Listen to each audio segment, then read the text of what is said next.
Starting in Turkey, of course, Victor Osimhen, I already spoke about his exploits earlier today. Just skeng man. And what I also love is it maintains their 6-point lead over Fenerbahce. Another thing to mention is Osimhen did not play in the Europa League last week Thursday due to suspension. And guess what happened? Galatasaray got packed in 4-1 by AZ Alkmaar. So it's like the Europa League campaign is pretty much done and dusted. Unless Ijaya Olusosun can somehow save the day again on Thursday, maybe he'll give us hat-trick. We shall see. All shall be revealed very, very soon. So let's see how it gets on when they play AZ Alkmaar on Thursday. They will be the home team, so let's see if they could improve performances. And then on Monday, the big one in Turkey, Galatasaray versus Jose Mourinho's Fenerbahce. Galatasaray the home team. Remember, in the reverse leg, Fenerbahce got destroyed by Galatasaray. It was really bad.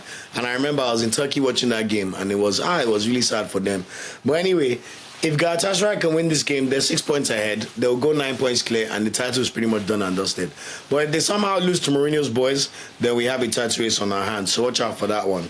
Speaking of Fenerbahce, Osai Samuel did play 45 minutes in the Europa League on Thursday as Fenerbahce destroyed Anderlecht 3-0 in the Europa League. So it looks like Fenerbahce are likely to be the sole representative of Turkey in the Europa League going forward. But let's see. And then let's see what then happens when they play Galatasaray on Monday.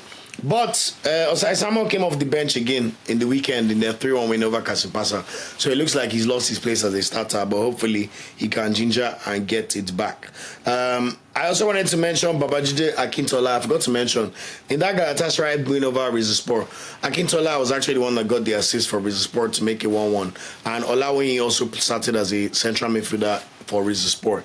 David Okereke played 90 minutes for Gaziantep in their 2-1 win over Sivasspor, so they're now 10th. And next up for them, they play Trabzonspor. In Portugal, another player that the writing's on the wall in terms of his manager not really appreciating him or favouring him as a footballer, even though he's come back from injury, is Edu Sanusi. Porto's manager, Martin Anselmi, it just seems like doesn't like the guy, man. He brought Sanusi on for slave minutes in the final 5 minutes of Porto's win against Roma. And then he was not even in the squad in their 1-0 win over Farense over the weekend. So watch this space on that one. Let's see if he gets some minutes in the return leg against Roma away on Thursday, or if he plays against Vitoria Jumaresh on Monday next week. In the Greek league, Bruno Onyemaechi finally made his debut for Olympiacos, came on for the final 27 minutes in their 4-0 win over Panserikos. They remain 2 points ahead in the table. I think there's about 13 games left in Greece. So at least from a glory perspective, it wasn't quite Todd Bowley that saved him, but it was Angelos Marinakis. The Nottingham Forest owner also owns Olympiacos. And Onyemaechi has gone from playing relegation battle games with Boavista to now being able to challenge for a league title. So shout out to him. Next up for them, they play PAOK at home, who are the current champions. Remember, that was where Trust Ekong was at last season. But PAOK are now fourth. So you'd expect a routine win for Olympiacos in this one on Sunday. In Belgium, I already spoke about Tolu Arokodare's exploits for Genk. 15th league goal of the season in a 2-1 win of Standard Liège. They're back first in the league. Their next match is against Ghent at home, so be up against Jonathan Torunariga. Speaking of Jonathan Torunariga, he played in Ghent's 3-0 loss to Real Betis in the Conference League on Thursday, and he was not in the squad for their 3-2 win over Berchut. I'm not sure if he's injured, but let's see if he plays against Genk away over the weekend or in the return leg against Real Betis, which is already over for sure. Rafael Yedika, on the other hand, he of course played 90 minutes in the Champions League for Club Brugge in their 2-1 win over Atalanta. Of course, I mentioned it was a very dodgy penalty given to Club Brugge in stoppage time to win the game 2-1. But nevertheless, shout out to Yedika for a good performance. Guys, if you have not watched the highlights, go and watch this penalty that they gave to Club Brugge. It's one of the worst decisions I've ever seen in my life. And guess where the referee was from? Turkey. With all the controversy about Turkish refs, just go and watch it. That's all I'll say on that. So anyway, Onyedika played 45 minutes for Club Brugge over the weekend as St. Truden, probably being rested because they have the Champions League second leg this Tuesday. So we'll see Onyedika in action tomorrow, and hopefully, do I want Onyedika to win? Well, Onyedika versus Lukman, so anyone that wins will take it. And Nigerian is going out of Champions League, and Nigerian is going to remain Champions League. So either way, we'll watch. So good luck to both of them, and we'll see how they perform. And then they play Standard Liège at home on Sunday. As for Victor Udo, who was at Royal Antwerp, he has now made a move to Southampton.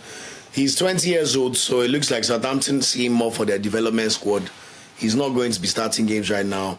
He's really a raw player. So watch this space. But anyway, I'm sure they have an eye on their championship season that is coming. So let's see how he performs or just progresses in terms of his play. And then in Scotland, Cyril Dessers played 19 minutes while Leon Balogun was not in Rangers squad as they beat Hearts 3-1 on Sunday. I saw an interview of Leon Balogun saying he deserves a recall to the Nigerian national team. I'm not sure if he said he deserves or he would like. Let me not misquote him. But on current performance, I don't believe he does, Sha. But good luck to him. He's a nice guy. And I wish him all the best in his life. Czech Republic, Igor Ogbo played 90 minutes. Slavia Prague beat Baník Ostrava 1-0. Next over then, they play Victoria Pilsen. They need to maintain that win to stay in first place. While Victor Olaji was on the bench for Sparta Prague in their 3-2 win over Karvina on Saturday. I want to see Igor Ogbo make a move from Czech Republic League. I'm not going to be covering Czech Republic League on this podcast going forward. I don't think Czech Republic League is strong enough for us to be covering it, considering how useless their teams were in the Europa League as well as the Champions League in this big group stage. So watch out for that space. As for PSL, Stein Nobali played 90 minutes, made 5 saves. This is how useless Chippa United are. How can I go Giba make 5 saves and he still lost 3-0 to Kaiser Chiefs? Cut him some slack now. A old star boy like our player. Anyway, next up, they play Cape Town City tomorrow on Tuesday, and then they play Sekuhune United at home on Saturday. So that's it in terms of the league roundups.